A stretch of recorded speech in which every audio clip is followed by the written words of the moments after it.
जी Nadreen, खबरों के सिलसिले को मज़ीद आगे बढ़ाते हुए अब खबर शामिल करते हैं हारूनाबाद से। हमारे ब्यूरो चीफ बहावल नगर खुर्रम शहजाद मलिक की रिपोर्ट के मुताबिक हारूनाबाद थाना सिटी के नज़दीकी बारौनक इलाका मेन बाज़ार डाकखाना रोड पर मलक ड्राई फ्रूट शॉप पर दिन दिहाड़े डकैती की वारदात।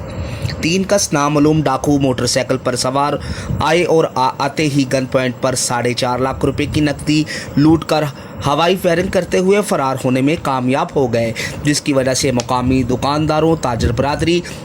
सियासी समाजी हलकों में शदीद खौफ व हरास और तशवीश की लहर पाई जा रही है। हारूनाबाद मकामी थाना सिटी पुलिस के SHO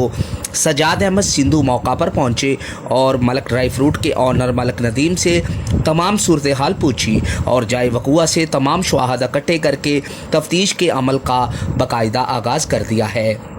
इस मौका पर मुकामी थाना सिटी पुलिस के SHO सजाद अहमद सिंधु ने regional union of journalist Harunabad के सहाफ़ियों से गुफ्तगू करते हुए कहा कि हारूनाबाद थाना सिटी पुलिस ने अपनी तफ्तीश शुरू कर दी है। उन्होंने कहा कि मुलज़म चाहे जितना भी शातिर क्यों ना हो, कानून की आंखों से कभी बच नहीं सकता। मजीद इनका कहना था कि इस वाक़या में मुलव्वस मुलज़मान को जल्द गिरफ्तार करके